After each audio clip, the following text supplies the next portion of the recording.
Hi friends, welcome to Latchams recipe.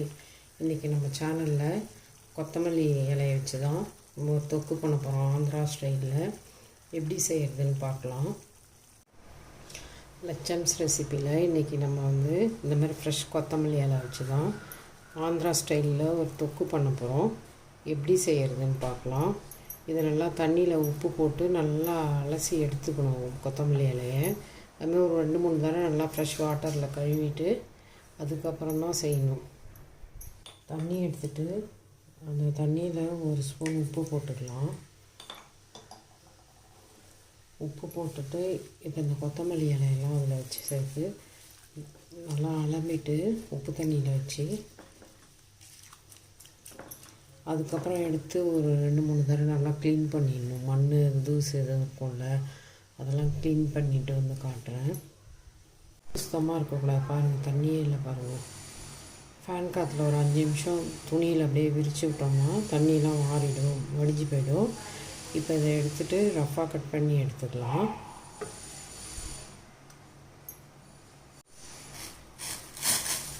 Lemon size புளி இருந்ததில் அதில் காம்பு ஓடு எதுவும் இல்லாமல் க்ளீன் பண்ணிவிட்டு இப்போ அதில் சுட தண்ணி நல்லா கொதிக்கிற தண்ணியை ஊற்றி வச்சுருக்கேன். ஊறட்டும்.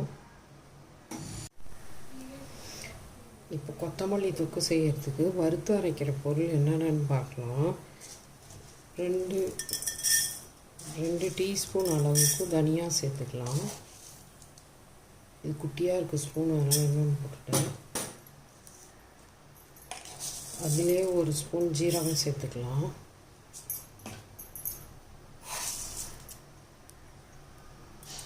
ஒரு ஸ்பூன் வெந்தயம், சின்ன ஸ்பூன் தான் நான் எடுத்துருக்கேன். ஒரு ஸ்பூன் வெந்தயம். அதுக்கு 2 ஸ்பூன் அளவுக்கு கடுகு சேர்த்துக்கலாம். இப்போ இதெல்லாம் நல்லா வறுபடட்டும். இப்போ அந்த கடுகு சீரகம்லாம் வெடிக்க ஆரம்பிச்சிருச்சு. இந்த ஸ்டேஜில் நம்ம தீஞ்சிராமல் இதை ஒரு தட்டுக்கு மாற்றிக்கலாம். இப்போ கட்டி பெருங்காயம் கொஞ்சோண்டு எடுத்துருக்கேன், அதை பொரித்து எடுத்துக்கலாம்.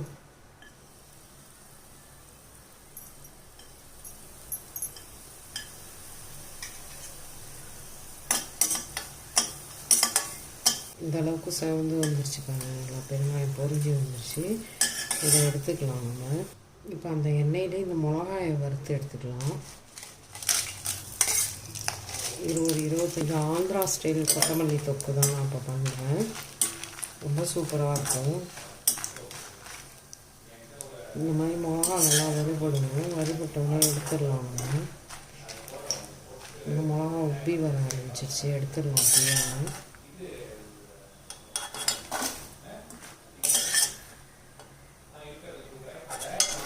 எண்ணெயில் சேர்த்து லேசாக வதக்கி எடுத்துக்கலாம்.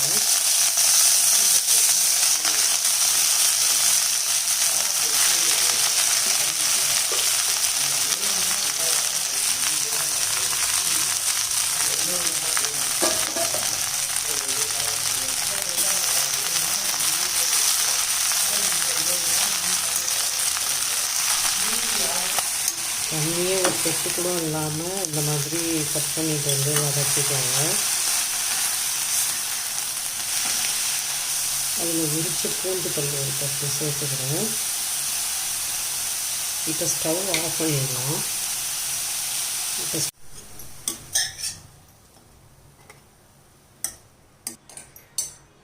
இப்போ வானல்லேருந்து ஒரு தட்டுக்கு மாற்றிட்டேன்.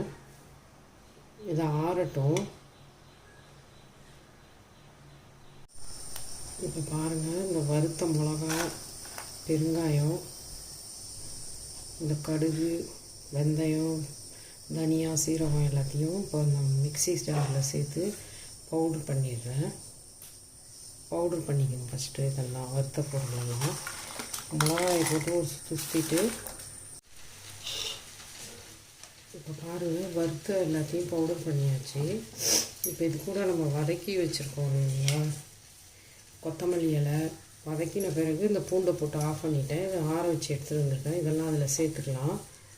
மிக்ஸி ஜாரில் சேர்த்துப்போம் பவுடர் பண்ணாங்களையே.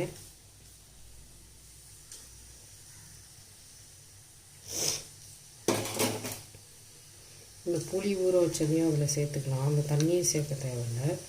நம்மளுக்கு இந்த மல்லி இதெல்லாம் அதோடைய சேர்ந்து நம்ம தண்ணி ஊற்றக்கூடாது. வேணும்னா இந்த புளி ஊற வச்ச இந்த சுட தண்ணி இருக்குல்ல, அதை லைட்டாக சேர்த்துக்கலாம் ஒரு 2 ஸ்பூன் அளவுக்கு.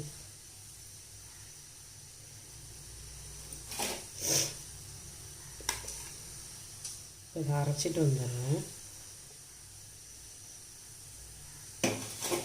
உப்பு சேர்த்துப்போம். இந்த ஸ்டேஜில் அரைக்கக்குள்ளேயே உப்பை சேர்த்துக்கலாம்.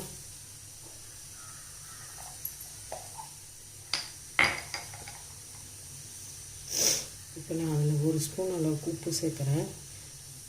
தாளிக்கக்குள்ளே பார்த்துட்டு வேணால் இன்னும் கொஞ்சம் சேர்த்துக்கலாம்.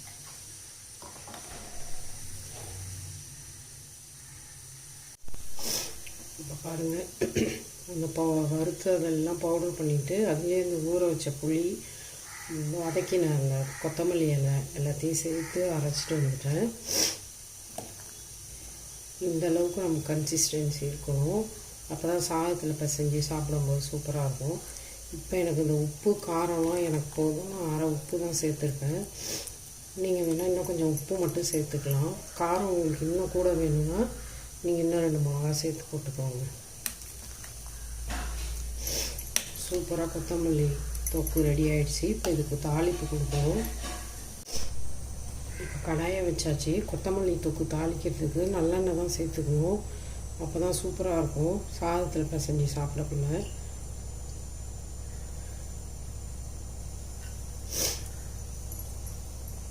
நல்லெண்ணெய் சேர்த்துட்டேன். எண்ணெய் காயிட்டும். இப்போ எண்ணெய் காஞ்சிடுச்சு. அதில் கடுகு 1 ஸ்பூன் அளவுக்கு போட்டுக்கலாம். அதுமாதிரி ஒரு 1.5 டேபிள் ஸ்பூன் அளவுக்கு உளுத்தம்பருப்பு சேர்த்துக்கிறேன். கடலைப்பருப்பு 2 டேபிள் ஸ்பூன் அளவுக்கு சேர்த்துக்கிறேன். பெருங்காயம் வந்து நான் வறுத்து அந்த பவுடர் பண்ணி வறுத்தல அதிலே நுணுக்கிட்டேன். தூள் பெருங்காயம் இல்லைன்னு. நீங்கள் கட்டி பெருங்காயம் போடுறதா இருந்தால் அந்த வறுக்கிற பொருளோடையே சேர்த்து வறுத்துக்கணும். இல்லாட்டி இந்த ஸ்டேஜில் தூள் பெருங்காயம் சேர்த்துக்கலாம். பருப்பெல்லாம் செவந்து வந்துடுச்சு. கடுகு வெடிக்குது. இந்த ஸ்டேஜில் நம்ம கருவேப்பிலை 2 கொத்து போட்டுக்கலாம். அது கூடவே ஒரு கட்டி பெருங்காயம் உரித்து 1 பாதிமாக நசுக்கி வச்சுருக்கோம் கல்லில், அதையும் சேர்த்துக்கலாம். 2 காஞ்ச மிளகா கிள்ளி போட்டுக்கலாம்.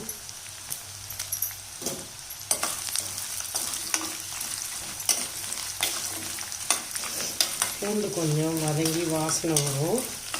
அப்போ நம்ம அரைச்சி வச்சுருக்க கொத்தமல்லி தொக்கு அது கூட சேர்த்துக்கலாம். பூண்டு வதங்கி வாசனை வர ஆரம்பிச்சிருச்சு. பருப்புலாமும் நல்லா செவந்துருச்சு. இப்போ இந்த ஸ்டேஜில் நம்ம அரைச்சி வச்சுருக்கிற கொத்தமல்லி தொக்கு அதில் சேர்த்துருவோம்.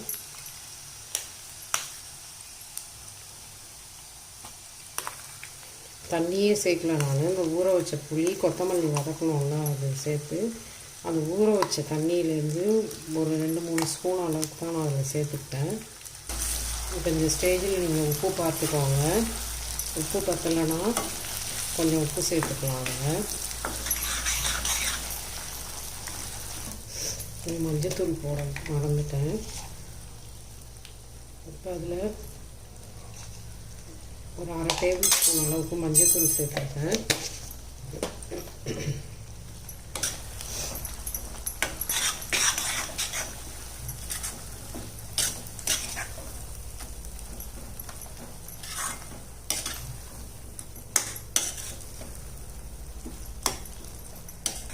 அப்படியே அடுப்பில் சிம்மில் வச்சு ஒரு 2 நிமிஷம் விட்டுட்டோன்னா எண்ணெய் பிரிஞ்சு வர ஆரம்பிச்சிடும்.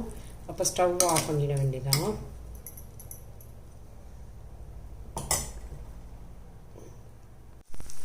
இப்போ பாருங்கள், 2 நிமிஷம் அப்படியே சிம்மில் வச்சு விட்டுட்டேன். எண்ணெய் பிரிஞ்சு வந்துருச்சு. தாளிக்கக்குள்ளேயே நீங்கள் இன்னும் கொஞ்சம் நல்லா எண்ணெய் சேர்த்துக்கோங்க. இதுக்கு இன்னும் கொஞ்சம் கூட நல்லெண்ணெய் ஊற்றலாம், சூப்பராக இருக்கும். நான் கொஞ்சம் கம்மியாக சேர்த்துருக்கேன் எண்ணெய். நீங்கள் இன்னும் கொஞ்சம் எண்ணெய் சேர்த்துக்கோங்க. ஊரில் செம்மையாக இருக்கும் கொத்தமல்லி தொக்கு. சாதத்தில் சுட சாதத்தில் பிசைஞ்சு ஒரு அப்பளத்தை வச்சு கூட சாப்பிட்றலாம், அவ்வளோ அருமையாக இருக்கும். இப்போ தொக்கு ரெடி ஆகிடுச்சி. ஓரம்லாம் எண்ணெய் பிரிஞ்சு வர ஆரம்பிச்சிருச்சு பாருங்கள், தெரியுதா? வர ஆரம்பிச்சிருச்சு. இந்த ஸ்டேஜில் ஸ்டவ் ஆஃப் பண்ணிடலாம். சூப்பராக இருப்பாங்க கொத்தமல்லி தொக்கு. நீங்களும் இந்த மாதிரி செஞ்சு பாருங்கள். லட்சம்ஸ் ரெசிபியை லைக் பண்ணுங்கள், ஷேர் பண்ணுங்கள், சப்ஸ்கிரைப் பண்ணுங்கள். தேங்க்யூ. நல்லா ஆற விட்டு தான் நம்ம வந்து தொக்கை ஒரு ஏர்டைட் கண்டெய்னரில் வச்சுக்கணும். இல்லை கண்ணாடி பாட்டில் நல்லா அதில் வச்சுக்கலாம். நம்ம அப்போ கெட்டு போகாமல் இருக்கும். சூடாக சாதத்தில் போட்டு சாப்பிட்றதுக்கு செமையாக இருக்கும். இட்லி தோசையோடையும் நம்ம தொட்டுக்கலாம். கொத்தமல்லி இலை உடம்புக்கும் நல்லது. இப்போ சீசன் தானே உங்களுக்கு கொத்தமல்லி இலை வந்து நல்லா ஈஸியாக கிடைக்கும். வாங்கி இந்த மாதிரி செஞ்சு ஸ்டோர் பண்ணி வச்சுக்கிட்டு சாப்பிட்டு பாருங்கள். எனக்கு கமெண்ட்டில் சொல்லுங்கள். ஒரு ஸ்பூன் நெய் சேர்த்துக்கிட்டு இந்த சுடு சாதத்தில் நெய்யை சேர்த்து நம்ம பிசைஞ்சு சாப்பிட்டோன்னா அவ்வளோ சூப்பராக இருக்கும். நீங்களும் இந்த மாதிரி செஞ்சு என்ஜாய் பண்ணுங்கள்.